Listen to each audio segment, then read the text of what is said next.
hated the commentators, man. The commentary was like talking to fans like they were babies, like we had never seen American football in this country before.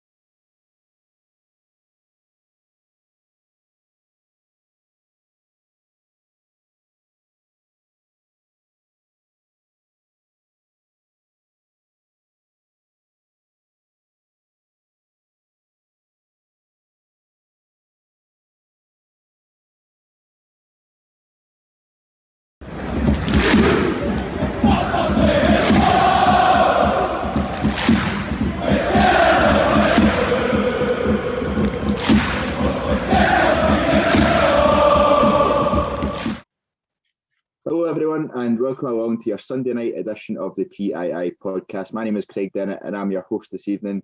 And I'm joined by two fellow Rangers fans who I imagine are just as excited as I was yesterday that Rangers were back playing football and back to winning ways as well. Kieran, welcome along. How are you doing? I'm doing good. Good to be back. I've had a wee stint off, a wee stint in the sidelines, so it's good to be back. It's been a while. Excellent. It's good to see you back as well. And Safter, welcome back to yourself as well. How are you doing? Yeah, I'm well. I'm likewise good to be back. I think it was a month or 5 weeks ago I was back, and even in 5 weeks, so much has happened with Rangers. But yeah, the weekend wasn't ruined, so all good for a Sunday evening. I know an early kick-off and Rangers don't normally seem to go together, but thankfully the weekend wasn't ruined, like you say, Safter. Before we delve into some of the main talking points from the game yesterday, obviously the main instance in the game were spoken about in the instant post-match reaction, so I'd encourage everyone to go watch that after tonight's episode. But before we do that, just a word on to the sponsor of tonight's podcast, which is Zenith Coins, who are giving every Rangers fan the opportunity to own their own memorable coin collection. Zenith have created a set of 5 wonderfully crafted coins, each celebrating huge milestones in Rangers' 150-year history. There's a coin for the founding fathers. There's one for Ibrox Stadium, another for the European Cup Winners' Cup winning squad of 1972. That was easy for me to say. One for the 9-0 team and one for the 55th League Championship win under Steven Gerrard. If you're interested in finding out more, and it's a cracking set of coins, you can find them all on the Zenith Coins website, which is all the w's.zenithcoins.com for more details and some great pictures as well.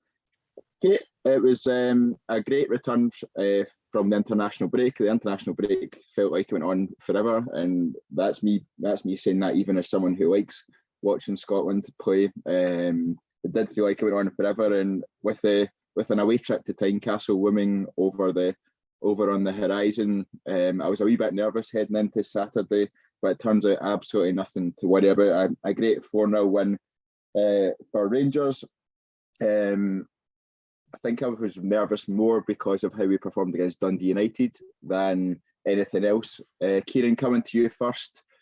Had about 24 hours, 36 hours since the game yesterday. What are your reflections on it overall? Absolutely delighted with just the 3 points. That would have done, but the performance, the way the game went, it went perfectly for us. We got the early goal, an unbelievable finish with the first one from Colak and the second. And then when the sending off came, it was game over as far as Hearts were concerned. And the second half was pretty much, it was like the end of a pre-season friendly, wasn't it? Just knocking the ball about in their half. Can't remember Alan McGregor having a touch in the second half. Maybe Halliday's header is about as close as they came. But no, delighted with that. Like you touched on with the intro there, moping about and working stuff on Friday, I was thinking, we're dropping points tomorrow. Away from home, tough place to go. Hearts are a decent side. We've not been great away from home under Gio, but it seems to be the notable ones in the league away from home under Gio seem to all be at Hearts. Absolutely. I think it was yesterday during the commentary, actually, they spoke about Rangers' record away to Hearts at Tynecastle, and it was actually incredibly good, which surprised me quite a bit, because I don't know if it was just we went through a patch 10, 11 years ago or whatever, where we weren't particularly good at Tynecastle. I always seem to remember them scoring long-range goals against us. for some reason. But I think recently we have been good at Tynecastle, and thankfully yesterday was another reason of evidence behind that. Siftar, were you much the same as Kieran? Excited to be back, a bit nervous about it, and then happy with the game overall? Yeah, I mean, I think this season generally watching Rangers play, you get nervous. Certainly away from home, they've not had a great start, as we know. Their away record's not been great. They've been leaking goals, as we know. So you're nervous. Hearts away, typically a tough venue, tough crowd. They play, quite well to the fans. So it was, like Kieran, it was pleasing. We started off well, great result, clean sheet, narrowed the goal difference importantly as well.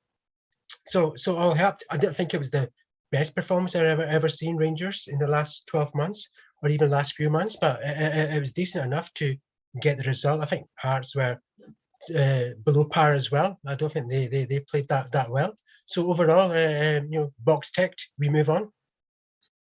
Absolutely, and I think even before the red card in the first half, we showed that we were the much the better team.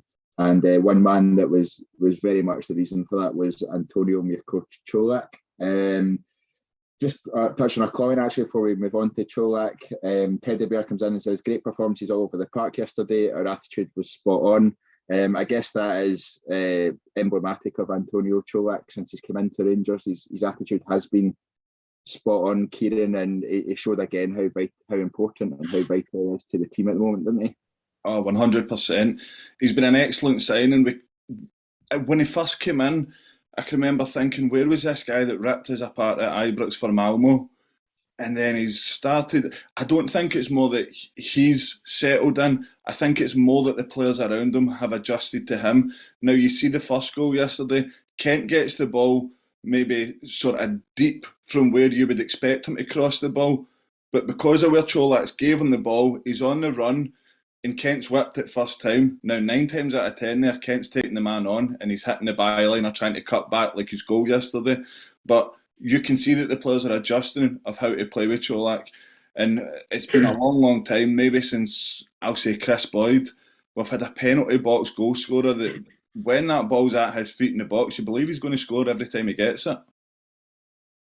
Absolutely, you do. And I think his work rate and his determination, Siftar, to get into the box, and to get into that position in between the 6-yard box between the goalposts is always great to see, and he finds himself in that position more often than not, doesn't he? Yeah, I mean, it was a natural goal, wasn't it? I think the first goal kind of epitomised generally how Rangers played yesterday. I think we played a bit more aggressively through the lines, not being passive at the back or midfield, and just being a bit more focused going forward. And he kind of was a great example of that. Got the balled out wide to Ryan, and then he gave the hands up to get the ball back to him, and it was a lovely touch on his header to the goal.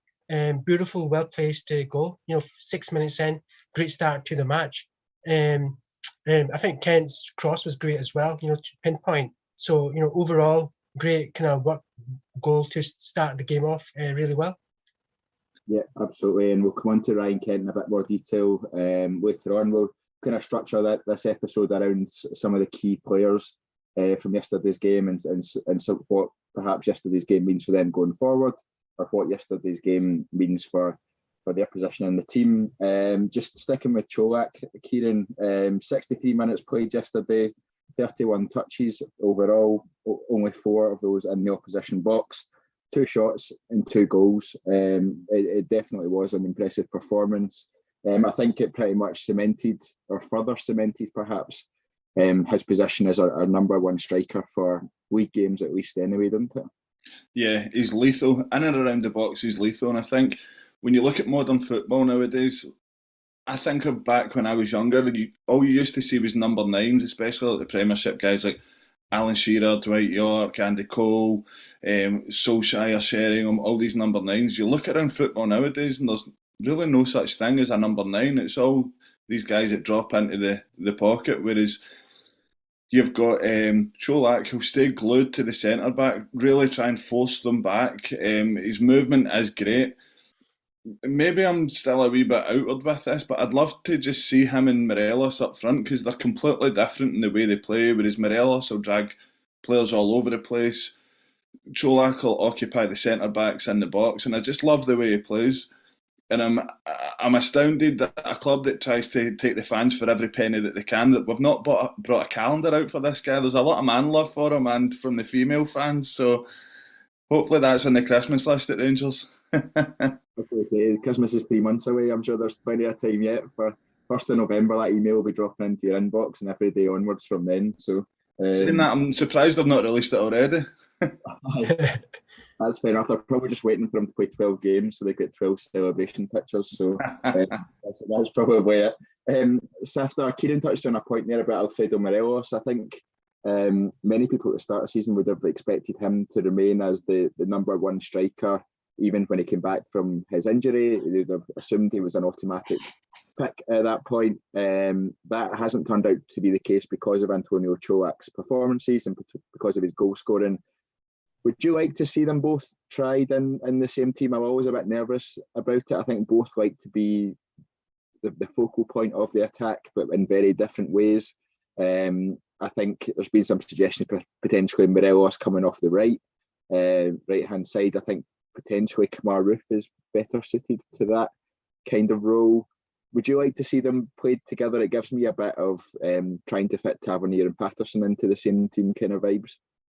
Yeah, no, I would like it. The reason being, both are very talented players. Both know, well, certainly Colak's adapted well to Scottish football, clearly. I think I was reading on Twitter, his XG compared to his goals is pretty solid, pretty up there. So that's pleasing, and long may that continue. But again, Morelos, as we all well know, he's a great player. He scored yesterday, but he's a great player overall. He can get out and about, different type of player in many respects. And I would like to experiment a bit. You know, maybe when we are playing well against a team that we're got a good track record against. You know, goals are we're up after half time. Both of them try it out. Why not? I don't think we've got anything to lose. It'll be good to see the vibe, see how the formation works. See, the more we can get in the box with those two, I think the better for us. More chances will be created, more goals will be scored, and we need goals. Obviously, we lost that goal just before half time, and I think goals difference might count in this season. It's a very important season.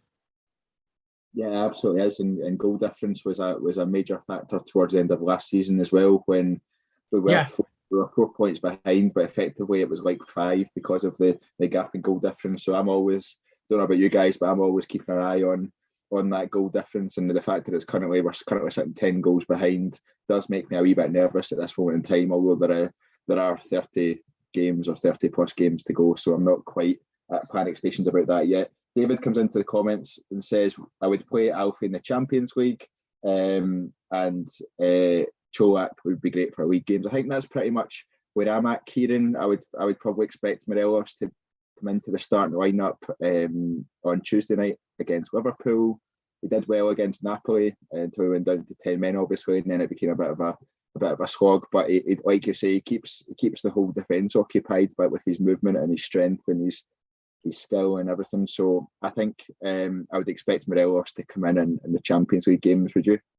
Yeah, 100%. When I seen the lineup yesterday, that's my first thought was Colak today, Morelos on Tuesday. Although you can't really second guess Gio's lineups, but in terms of Tuesday, I think you go with what we know best for us, and that's Morelos up front through the middle in Europe.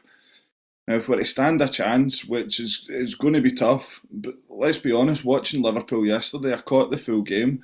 They looked very, very shaky at the back. Brighton are an excellent team away from home, and I think we could watch that and try and pick apart what Brighton done well to break down Liverpool, because Liverpool took a lot of chances going forward. I know there was a whole hoo-ha in the press conference with Klopp talking about Trent Alexander-Arnold and how he's the highest man in the press and stuff like that. That's something we can hopefully exploit in there. It's going to be a tough night, but Morelos has got to be the man. If we're to stand a chance, he's got to give Van Dijk a hard time. Yeah, he absolutely does. I'll be hiding behind my couch once again, I think, when I'm watching the game. So I don't know, but listen, we're in the Champions League. You don't expect an easy game, and you want to see us playing against the biggest teams. I know there's no expectations for me with the Champions Leagues, but like I said, you want to see your team against the biggest teams. And Liverpool, there's not many bigger teams than them in the world.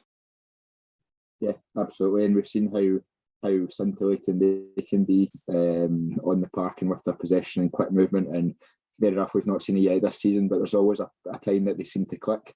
So hopefully it's not Tuesday night. Just final stat on Colak. He's obviously the current top scorer in the SPFL Premiership. 8 goals in 8 games. He's the first player since Michael Moles to do that for Rangers, and that was in 1999. So it just shows how good a start he is off to in the Rangers jersey, and long may that continue. This after Ben Davies came into the squad yesterday, the starting lineup, I should say. His first start since middle of August. There's a lot of Rangers fans have been asking where he's been, what's been up with him. We weren't really getting regular updates from Gio on his injury. It was just he's not ready yet. There's a few rumours flying about. Not entirely sure if any of those at all are accurate. He played the first 45 minutes yesterday, and I thought he looked really assured. I thought he gave the centre of defence and the defence as a whole much better balance. I thought he was a bit unlucky with his yellow card. I actually thought he won the ball. Yeah. He was stretching for it. What did you make of Ben Davies' performance yesterday, and were you happy to see him in the starting lineup?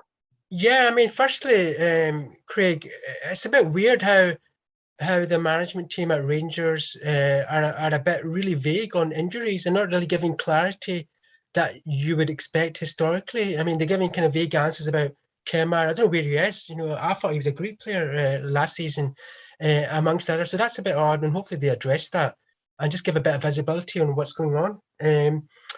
But yeah, I mean, Ben Davies, I thought he had a great first half. I thought when he was on the playing field, he did well. The defence overall, I thought we're very comfortable. Again, as we know, Rangers defence hasn't had a great start to the season. We've been leaking goals, some silly goals and whatever, and giving too many chances away, whether it's the corner kicks or elsewhere. I thought generally the defence was solid.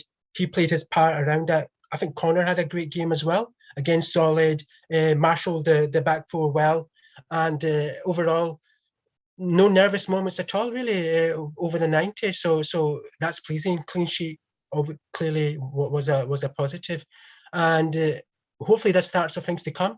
Hopefully he maintains his fitness. He slots in there as a genuine centre back alongside Connor, and we get rid of these defensive mishaps we've had in the past and just move forward.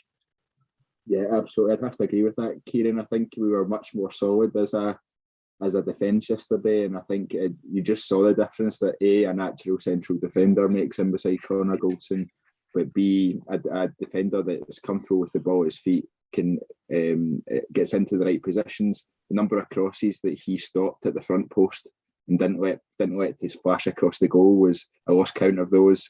Gio said afterwards that he was brought off because he was on that yellow card and he didn't want to take the risk. We obviously know he's coming back from injury as well. Hopefully that's the start of things to come, and I'd probably expect to see him starting on Tuesday as well. Yeah, I hate to be harsh on Rangers and the squad selection and stuff like that, but I thought we looked so much more assured with McGregor, Ingalls and Davies at centre back as opposed to Alexander and Sands.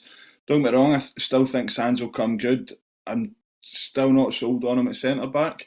I think Davies is first choice in there. Suter looks to be out. That's a long-term injury. Hollander, long-term injury. Leon King is going to sit on the fringes and get his chances this season. He's going to rack up double-digit appearances if he's not already. But that position is Davies if he wants it. Like we say, we don't want to jump into rumours and stuff too much and speculate on what's going on. But hopefully he can get a sustained period in the team and really see him kick on, because I thought he looked excellent yesterday. I think McCoy's quoted it with the second goal with the long diagonal out to Matondo. I think he quoted it as Lundstrom, but I think the pass came from Davies. Am I right? I did wonder that if it did come from Davies, because it came from. I thought Davies was on the ball when it was played, but McCoy made me second guess myself. It was the quote of that was straight out the 1 o'clock gun. I thought it was absolutely brilliant.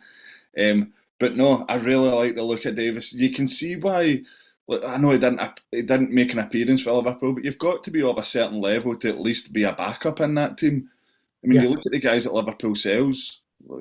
You've got to be of a certain calibre to be in that Liverpool squad, and he certainly fits the bill. He had an excellent season over at Sheffield last year, and there's no reason he can't kick on this year. He's got a great attitude, seems to play well there with Goldson, and like we said, Goldson was excellent yesterday. He was brilliant, read the game well, defended well, nothing silly, emptied it when he had to, and yeah, long may that continue because we've been a wee bit shaky so far this season at the back.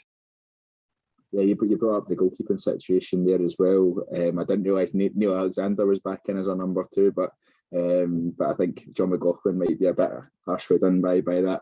But I think I do think Al McGregor gave us much more solidity and confidence. Even myself, who was calling for John McLaughlin to be our number 1 from the start of the season, I'd even seen Al McGregor with the ball at his feet.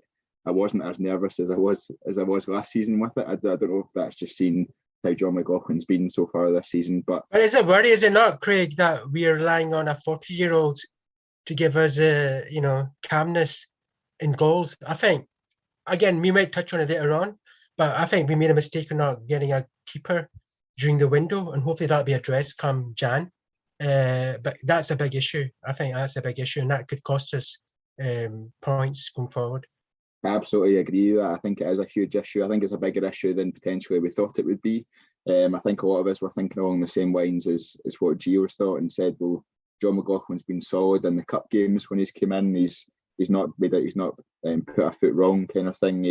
He'll just carry that on into this season. And I guess in some games he's done really well. PSV, for example, he was great for us. And he made some cracking saves and he kept us in the game, and they very much contributed to us making it to the Champions League group stages. But then you look at games like that game at Parkhead, and you just seriously start to question. But yeah, I think I was more confident with Al McGregor in there as well. But yeah, Ben Davies, I think hopefully that's a sign of things to come. He looked much more confident. Barisic was still being caught out of position a wee bit, but Davies seemed to be able to cover that a bit better than we have done recently. And yeah, hopefully sign of good things to come. Another change to the starting lineup, Safdar, was Rabbi Matondo coming in. He's been a bit stop-start since he joined us in the summer. I wasn't sure what to expect from him. Obviously, you see some highlights videos on YouTube before they join and who they've played for and how they've played. They very much looked like someone who took the ball and ran it, defends. He's not really done that for as much this season, but I think we got a glimpse of that yesterday, didn't we? Yeah, I mean, I was surprised to see yesterday's start. That was surprising. I'd be interested to know Gio's thinking on that. Honestly, I don't think my personally didn't think he had a great game. He had that touch for Colak's goal, but he kind of ran into a lot of traffic. His touch wasn't great. I don't know if this is true or not, but I read somewhere that he's faster than Mbappe in terms of pace. But I don't know if that's true or not. I need to get that verified. But it doesn't look that fast.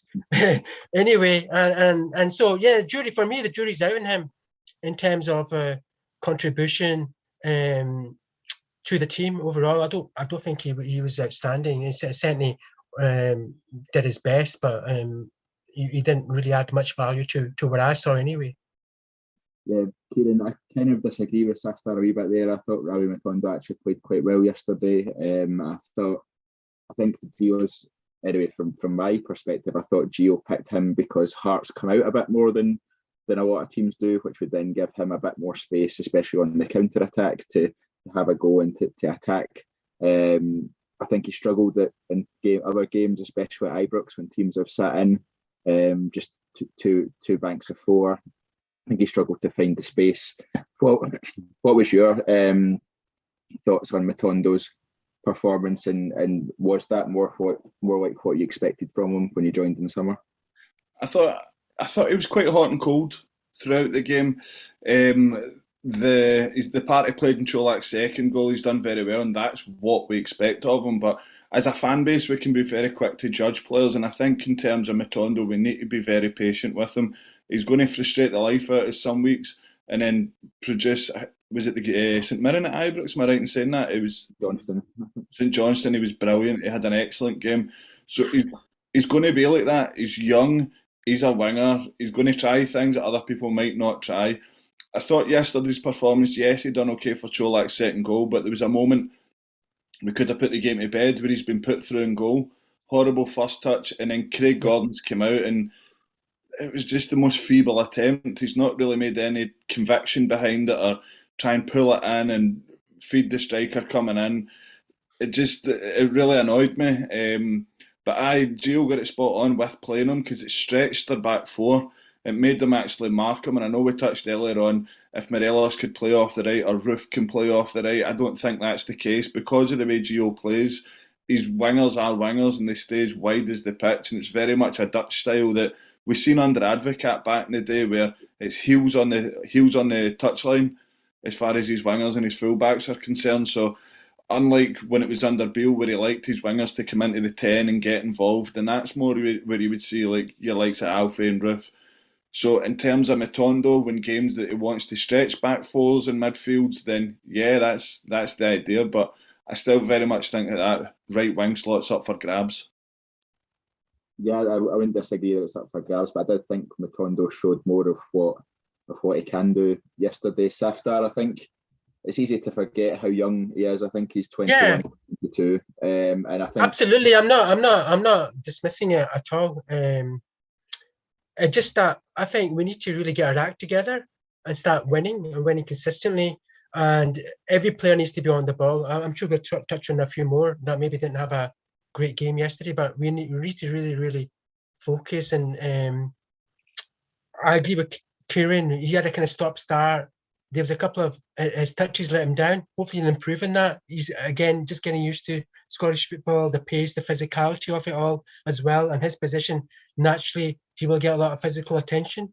And fingers crossed, he comes through that. And yesterday, hopefully, was hopefully one learning curve for him going forward. Absolutely. One thing, sorry to butt in there, Craig.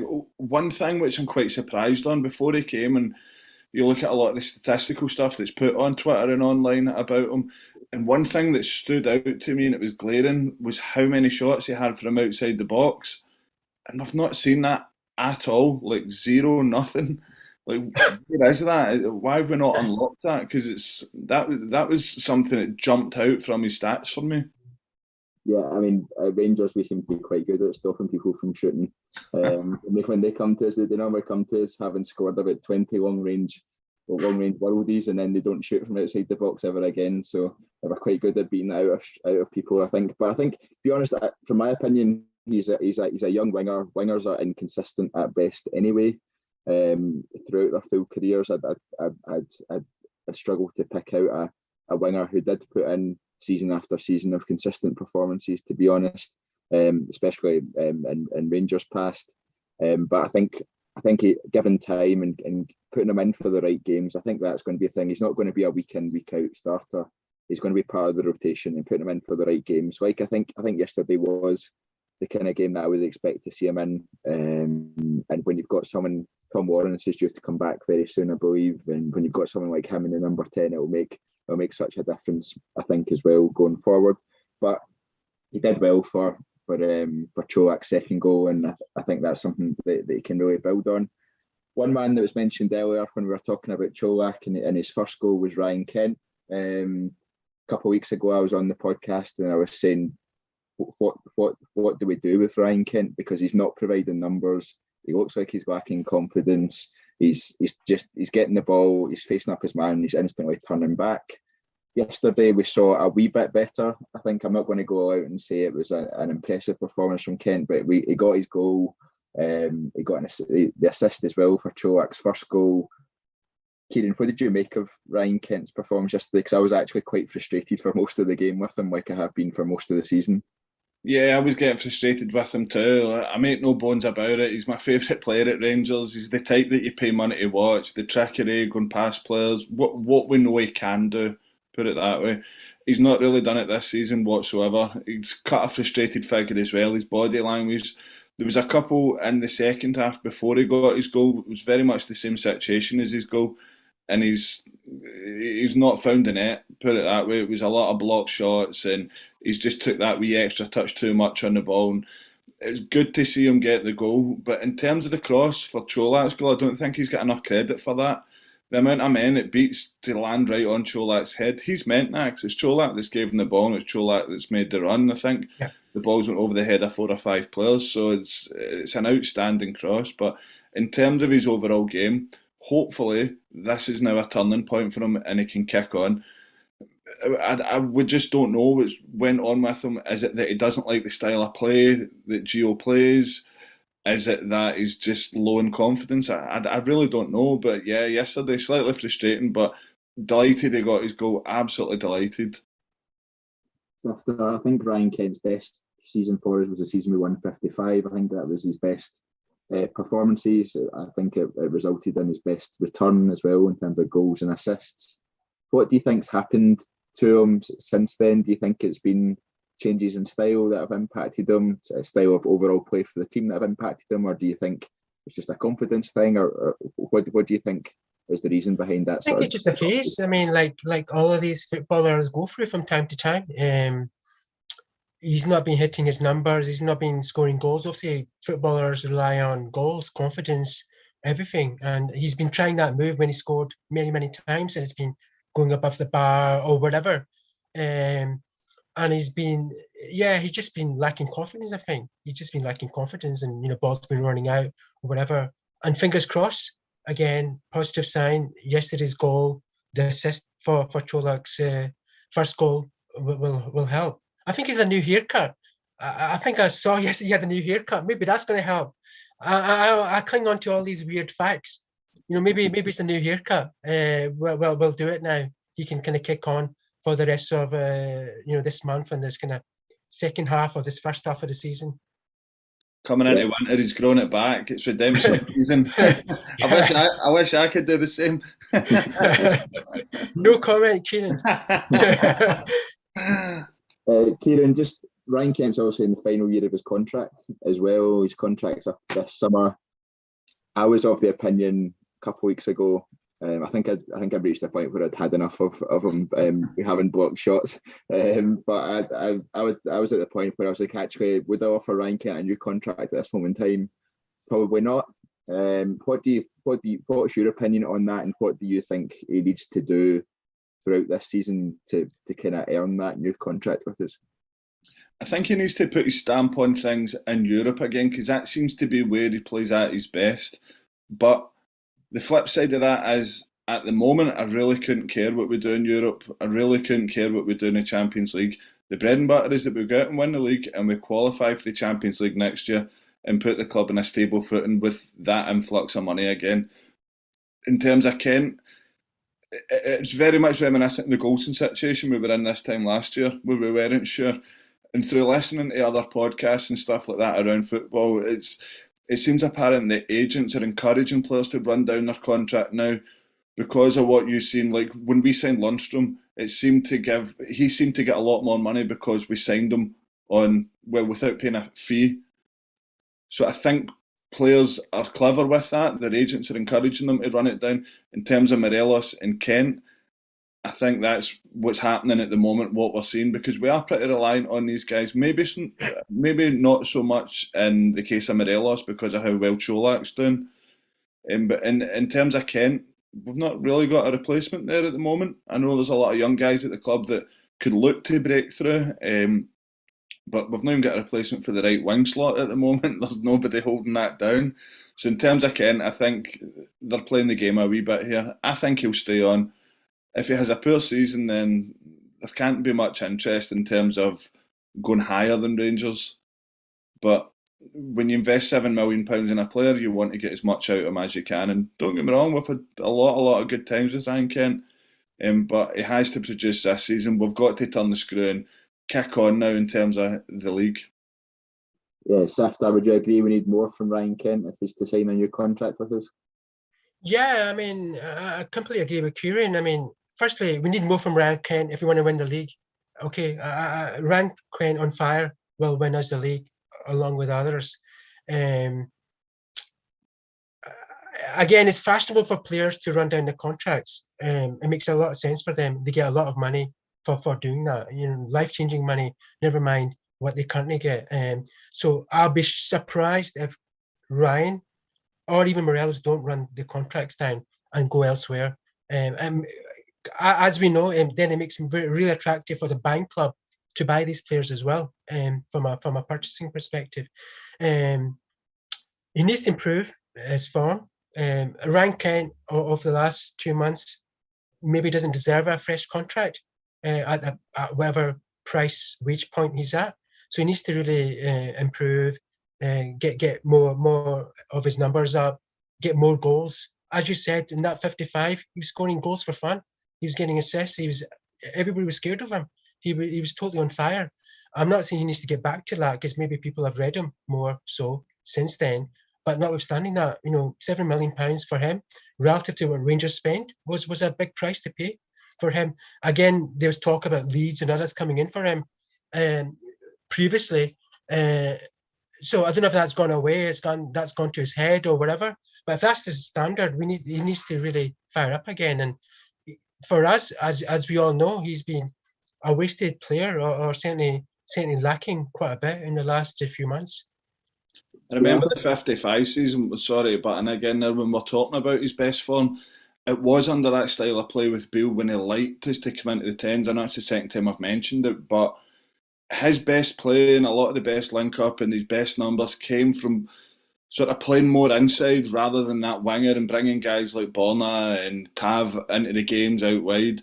His best play came from coming inside. I think it just doesn't suit him whatsoever, the way Van Bronckhorst plays, his style of playing. Look, don't get me wrong, that's no excuse for his drop in form. It has to be better, there's no doubt about it, but I just don't think the style of play that Gio plays suits him. I think he's a much more clever player than a guy that stands in the touchline. I think he can come inside and link up well and make defenders commit and draw a lot of fouls, and I just don't think we're getting the best out of him in this style of play.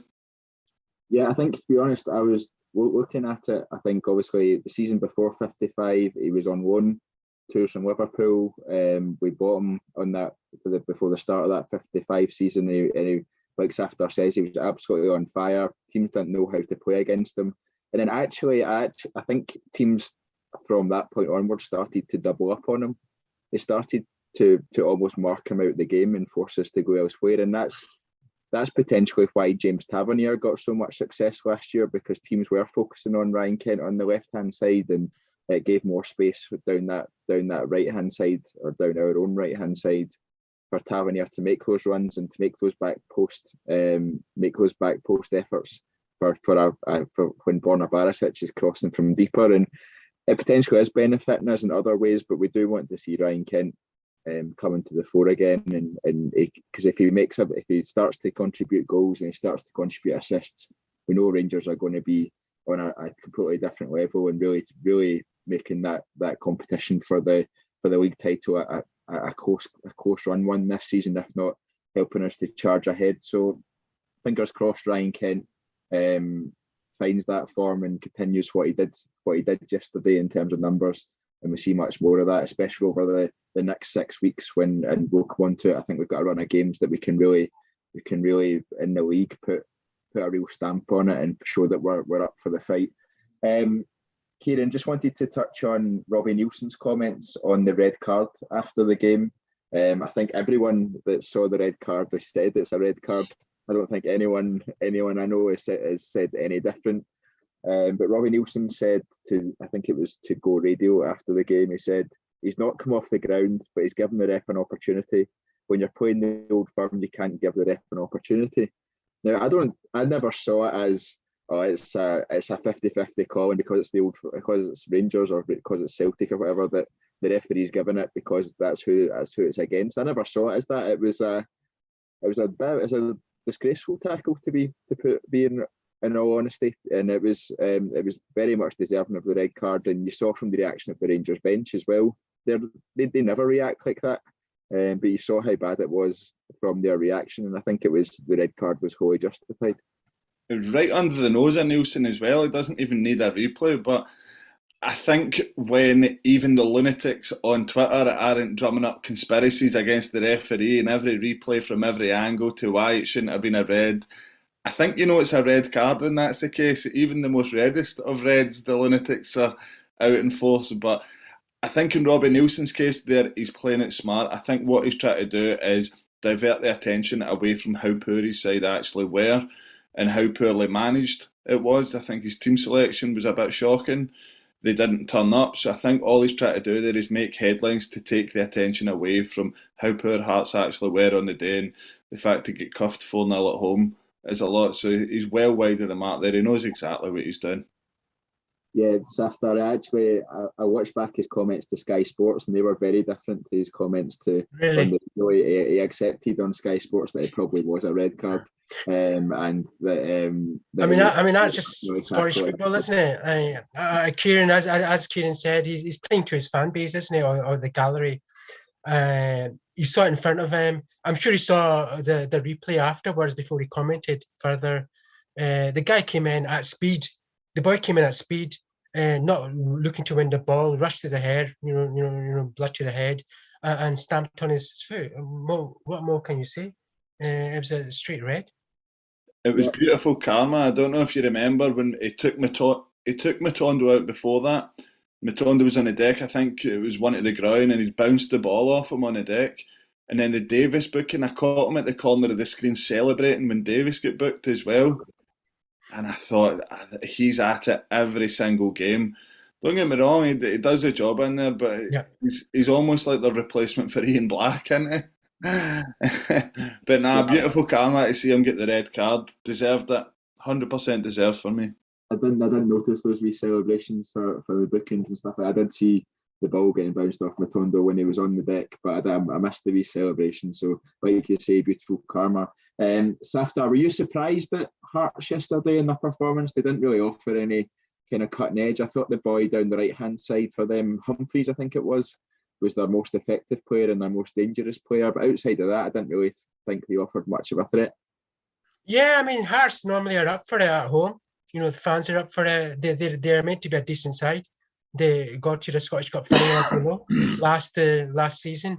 I was surprised. They were fairly passive. They didn't really threaten us. They passed the ball about. They were a little bit aggressive in the tackling and physicality of it all. But did they threaten us? McGregor had, one save at best, I think, maybe. Halliday header as well, but nothing much. Yeah, I wasn't impressed at all. If that's the standard, and Hearts going into that, and I think still are third in the league, if I remember correctly. I think St Mirren are third now. I think St Mirren are third. Wow. Yeah. So if that's a standard of third, fourth, or whatever, I don't think we need to worry too much.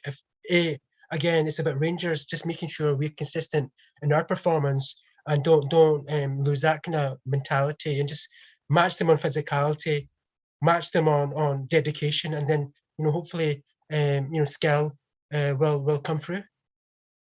Yeah, absolutely, and it was the first game of a big 6 weeks for Rangers before the World Cup gets underway. Still feels weird talking about World Cup as we head towards Christmas, but I'm sure I'll be fully into it by the time there's 4 games a day on and the group stages are well underway. But it's a big 6 weeks for Rangers. I think looking at the fixtures, and I'll run through them in a second, I think we've got a real opportunity to put the foot down in the league.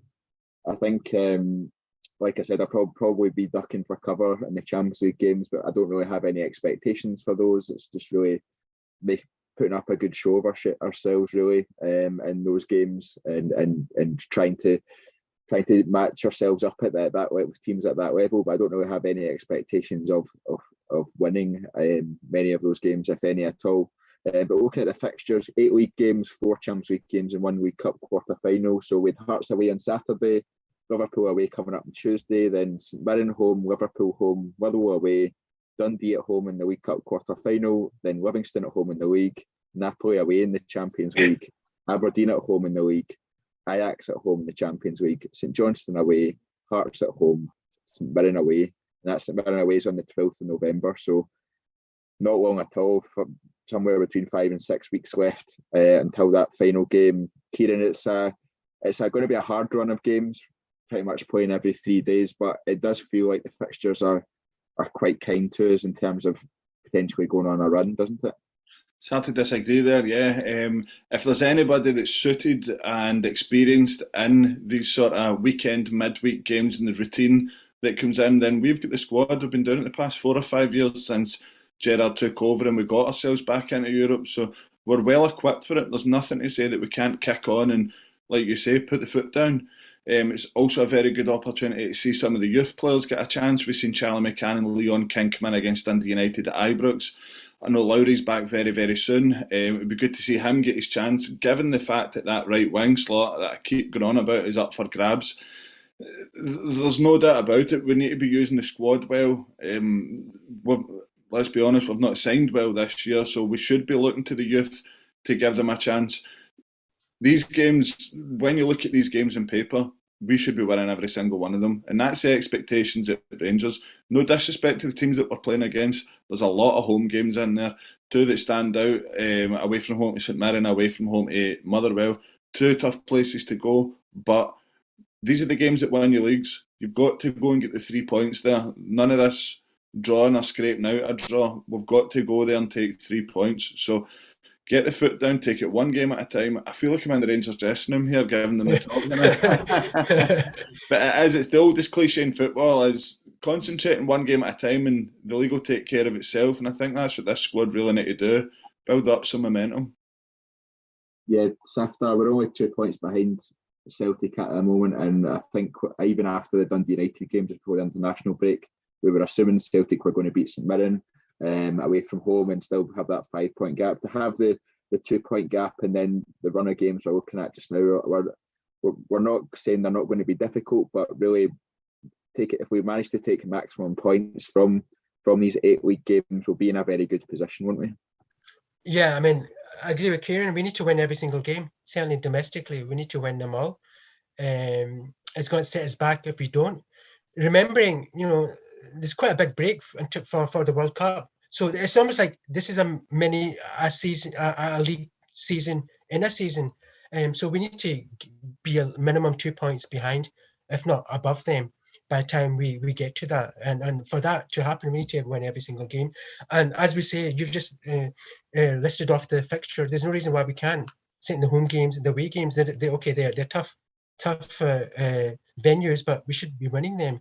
And frankly, it'd be embarrassing if we don't get out there and win them. So we should have full points from every single one. I expect yesterday's game, in my view, was the toughest one out of that run that we get to now.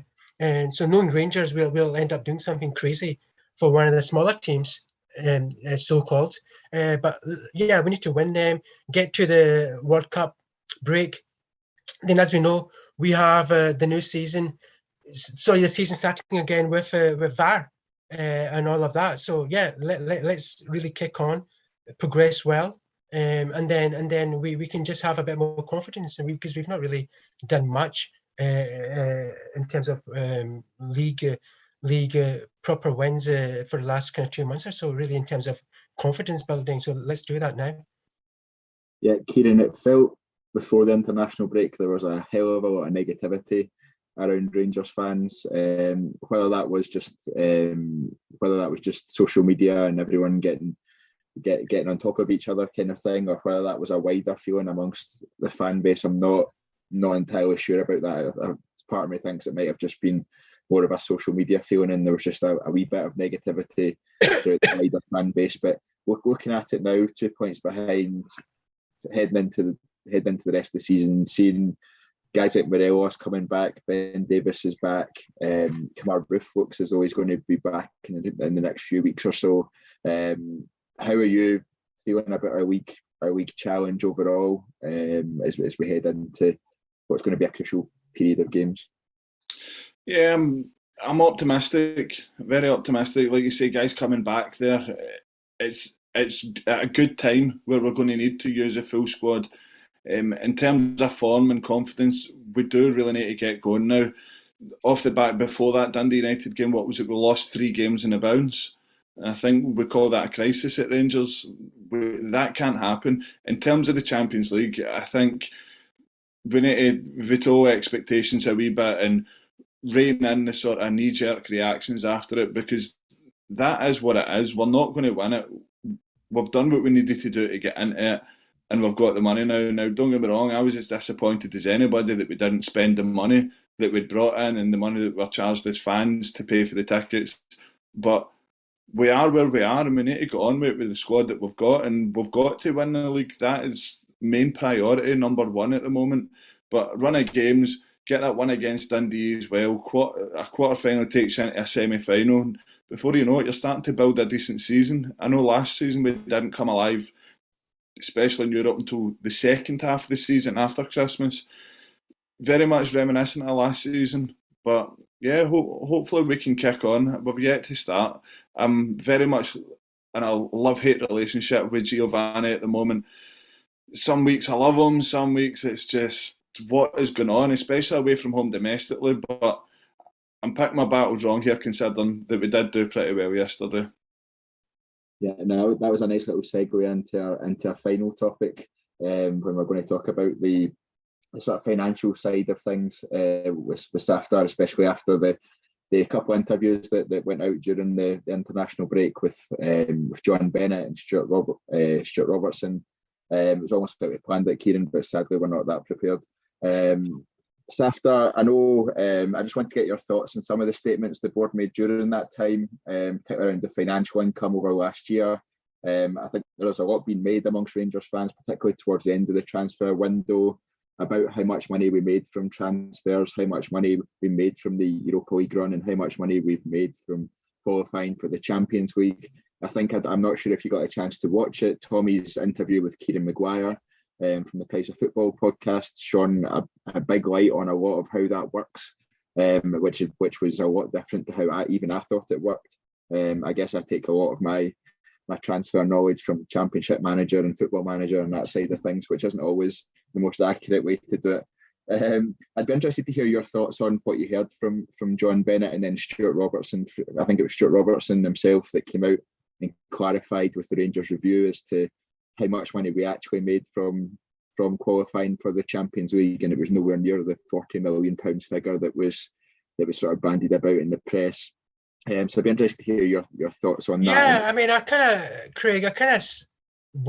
read it all over the last few weeks. You know, Bishkov gave that interview as well. Obviously, Tommy's interview with Kieran, and then the board saying what they said. I think, in my eyes, it looks like expectations management ahead of the fact that they're reining in some of their own spending or capital injections into the club and taking capital out potentially.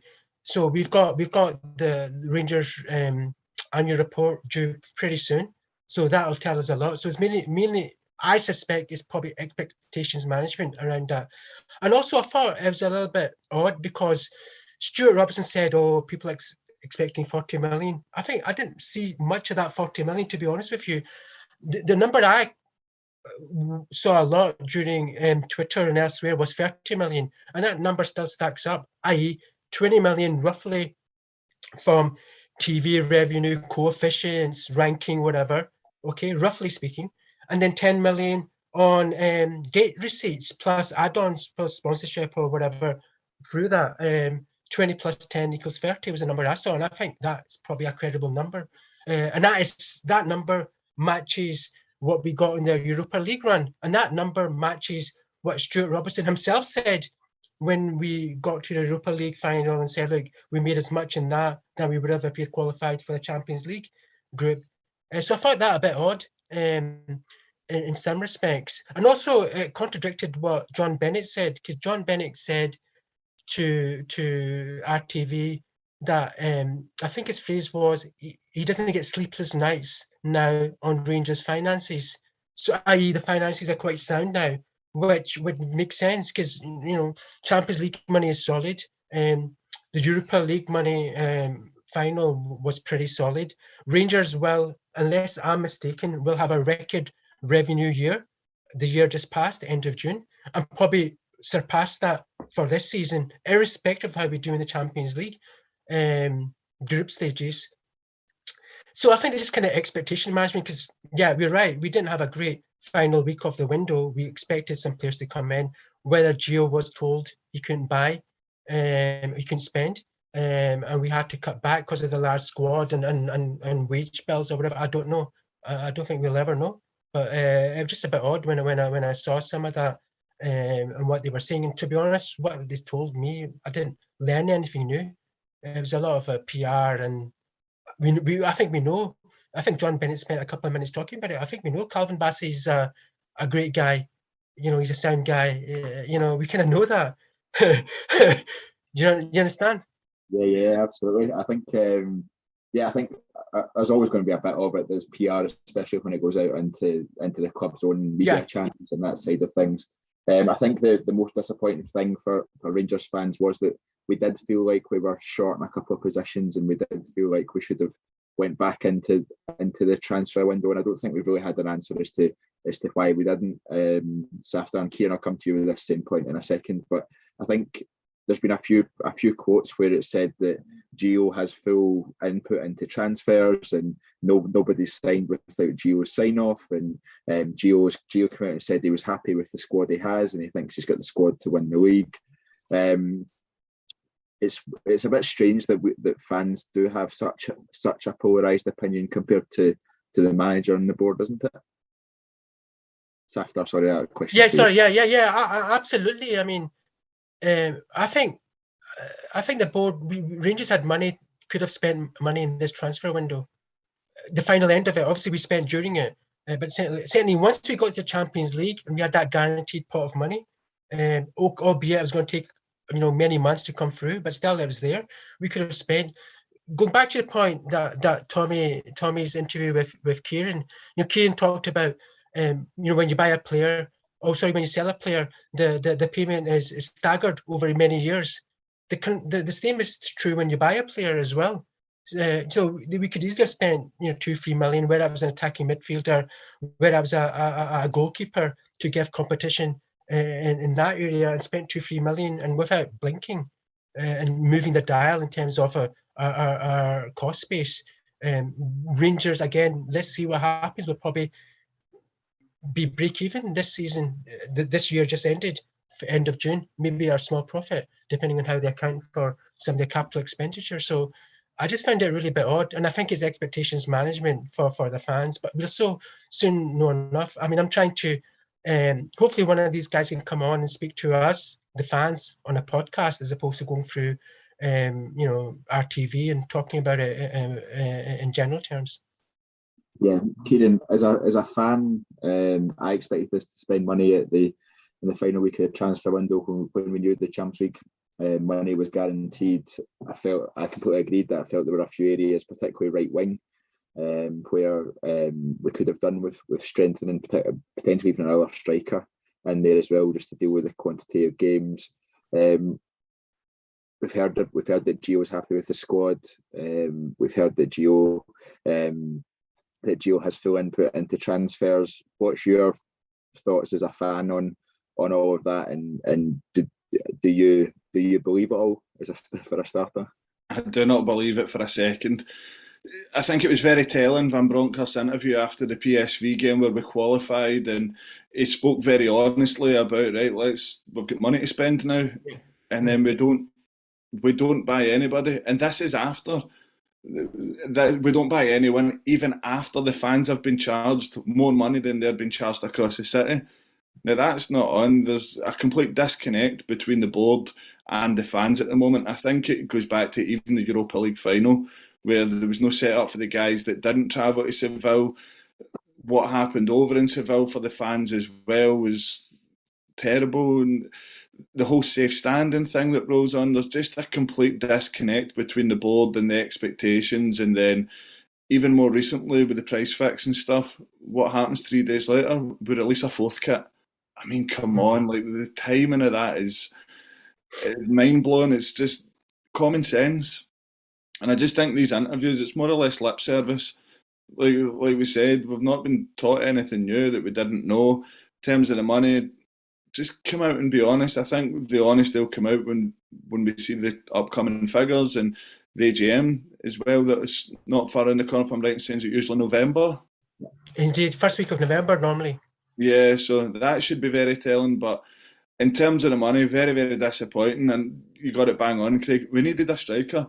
Last season, it cost us. It cost us the league. It cost us the Europa League final. If we've got a striker on that pitch, we're another European Cup up. It's just, it's out of order that we've not signed another striker. You look, Morelos at the time was coming back from a major operation, came a roof. I think we should start to manage which 5 games a season we want him to play. And I think in terms of Colak, we've been very, very, very lucky in terms of his form, because if it wasn't for Colak, we'd be struggling right now. Absolutely, and at 1.8 million euros as well, I think it was, we paid for Colak. You're not expecting him to come in and hit the ground running like he has. It seems to be as whether it's a touch of genius from Ross Wilson and seeing that, or whether it's complete luck. I'd probably veer on the side of the latter there in terms of how well he's done and hit the ground running. But at that price, it's telling as well, Craig. Again, just briefly, I know we're close to the end. John Bennett didn't deny that there's been, interest, financial interest or investment interest in Rangers, and they've been having talks now and again. But the board don't want to sell. I think that's a mistake. I think they could be, if Rangers want to get to another, for want of a better word, move up the pyramid, so to speak, in terms of football hierarchy, in terms of elite hierarchy, they probably need outside investment to do that, as opposed to the current board or investor base. But let's see, maybe that was a factor in why they didn't spend in that last week when they had that visibility of the money. I don't know. I'm just as speculating like everybody else. And as I said, those interviews didn't tell me anything to give me more clarity on that. In fact, they kind of confused me even more, because Biscroft admitted that they've had a record year in revenue in terms of merchandise revenue and other kind of commercial revenue. They've had, and this year they're probably going to get more. 30 million plus was his number, I think. So supporters are paying through the arm and leg for it, and we not appear to be getting investment back in the SWAT. Yeah, absolutely. I think the AGM will be particularly interesting, because I don't think any punches will be pulled from the fans on that one. And I think January will also be a very, very interesting time for us, particularly if we are buying in contention for the league or even top of the league. I think there are certain areas where we need to strengthen. I don't think those have... There's no ifs and buts. I agree with Kieran. We need to win the league this year. We need to get in the Champions League the easy way, inverted commas. We can't do another playoff, because it might not work for us again. That was a big risk. So we need to win the league, and to do that, we need more investment, clearly. Yeah, on that as well, when we talk about we can't have another clear out of selling players, like I look around that squad and I don't see many sellable assets. I don't see a Calvin Bassey in there. Yeah. That's worrying. Yeah, that's the worrying side for me. So it's imperative that we do win the league and get in the Champions League next year, because who have we got to rely on? Like, I think the ship sailed with Kamara as well. He's not even in the squad. Yeah, exactly. So really interesting times ahead on that front, and I'm sure we'll be discussing everything AGM wise and Rangers results wise as well over the coming weeks on that one. I think we'll draw it to a close. We're just over there, Mark. There. So Kieran, thanks very much for joining us. Always a pleasure. Thank you for having me. Good to see you back. And Safdar, likewise, thank you very much. No, it was good fun. I enjoyed it as ever. Look forward to the next one. Fingers crossed we're still winning. Absolutely. Hopefully it's 8 wins out of 8 in the league over the next 6 weeks, and a wee quarter-final win as well in the League Cup. Thank you very much, everyone, for listening. Please remember to subscribe to the TII YouTube channel and toggle on those notifications as well, to make sure you get an email every time we go live or every time a new video is uploaded.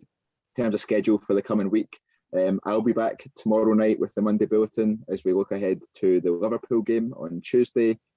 Kyle will be there on Wednesday and Adam on Friday to round off your weekly bulletins. And then Scott Patterson will be back, I believe, next Sunday, if he's back from holiday in Spain, with your weekly roundup flagship podcast on the Sunday evening at 8 o'clock.